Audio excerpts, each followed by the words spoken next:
Welcome, mindful performers. Last week we talked about loving fiercely as a way to work through tragic loss. I wanted today to dive in a little deeper to love as a practice and why love is so effective as a practice as we move through our lives and we interact with others and we form the thoughts that we form on a regular basis when we're talking, thinking, planning, whatever it is. When we are feeling the emotion of love, obviously we're usually in wonderful settings, right? We're with a loved one, we're with our children, we're with our pets, we're with family, extended family, friends, or even somebody new that you just met, where you're just feeling that feeling of love. So where does that feeling come from, and why is it so powerful? Well, there's a hormone called oxytocin that is released by the pituitary gland, and recently it was discovered that it's also released by the heart itself. And oxytocin is called the love hormone or the love chemical because it's key in bonding. When a mother is giving birth or breastfeeding, a large amount of oxytocin is released to assist in the bonding between a mother and her child. When we hug somebody that we care about or cuddle or kiss somebody in a loving way, oxytocin is released within our mind and within our body.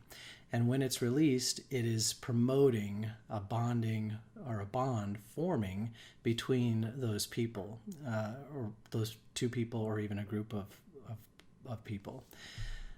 So it's a very powerful hormone within our society. And as you can imagine, when you're feeling that way, you are not only bonding, but you can't hold a grudge. You're in a very positive mood.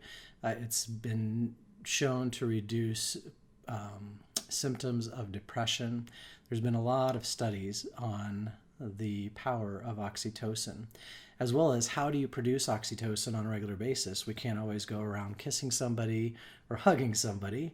Well, maybe we can, I don't know, but I don't have that luxury in my life. So how do you produce oxytocin within your body so that you feel trusting and you feel good and you have the capability of bonding and forming bonds with others? Because that's key. Connection is key in our lives.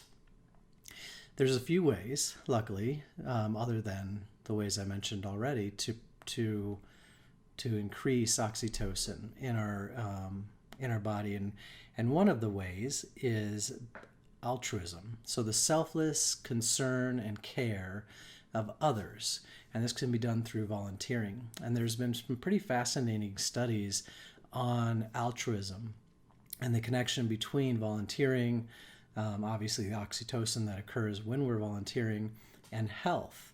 In fact, there was a study, I believe it was 400 volunteers over a period of 30 years, and they had some pretty amazing findings. 20% of them actually lost weight just through the act of volunteering.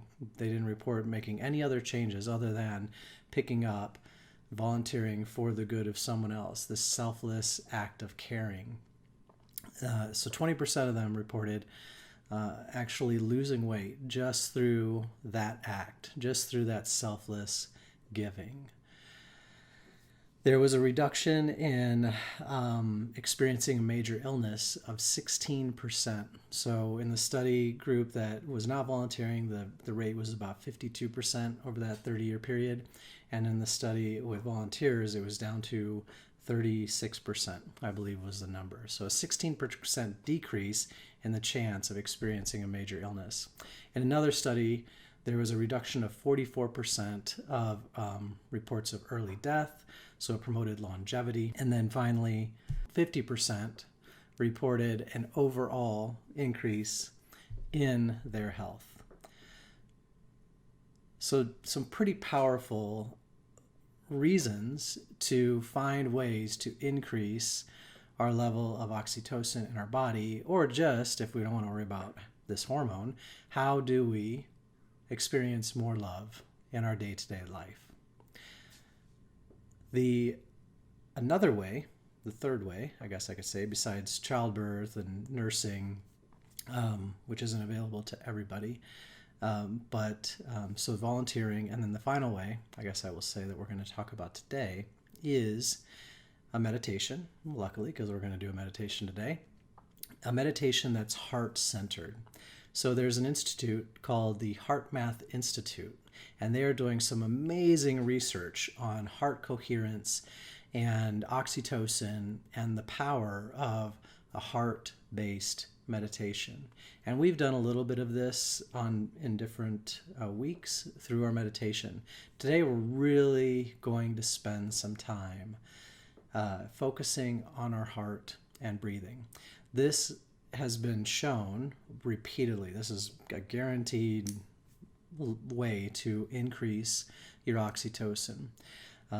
So we focus on our heart and we breathe through our heart. And by doing that, we're actually improving the overall coherence of the waves of the frequency around our heart.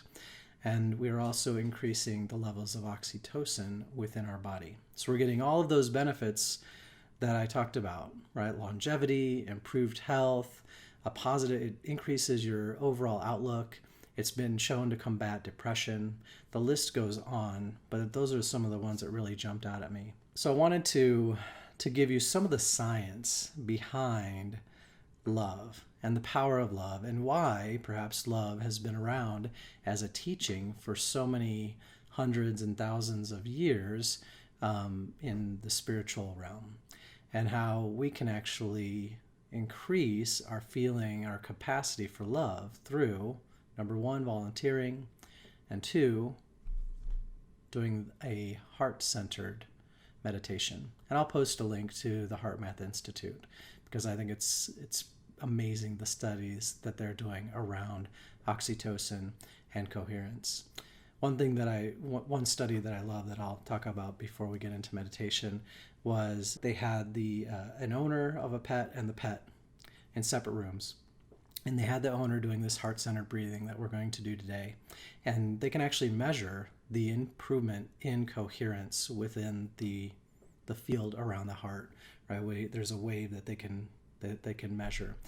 And that as you perform the heart-centered breathing, that level of coherence increases. And when it increases, we have a better sense of well-being. We're releasing oxytocin.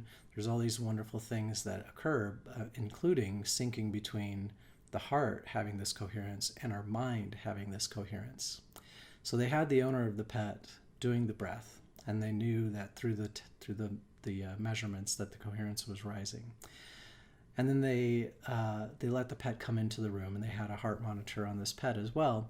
And the pet was all excited, and you can see on the chart both of the owner and the pet's coherence lines. And then once the pet calmed down and the owner didn't touch it, didn't do anything, just stayed in that heart-centered breath, stayed in coherence, the pet's heart actually started going into coherence as well. In fact, it was matching the owner's level of coherence. What that shows me is that we have a tremendous impact on the people around us if we're able to stay in a state of love, or being open to connection, being open to loving as a path, as an approach to life. We are actually emitting a frequency that impacts the others, either positively in this case, and it can even be negatively. One note on the altruism is it does mention a true selfless concern and giving, not feeling like we should, quote unquote, be doing what we're doing. And I think that comes naturally for a lot of us. But I also know that there are times where we will start altruistic activities in a feeling of should, right? Or a volunteering thing, I should do this. And the good news is that even if that's how we start, that very quickly it shifts to wanting to serve and to finding ways to serve that truly help others and truly help others to the best of our ability. So I hope this topic was helpful. If it was, be sure to click like, share it to others, and if you haven't already, subscribe to be notified of new videos from the YouTube channel.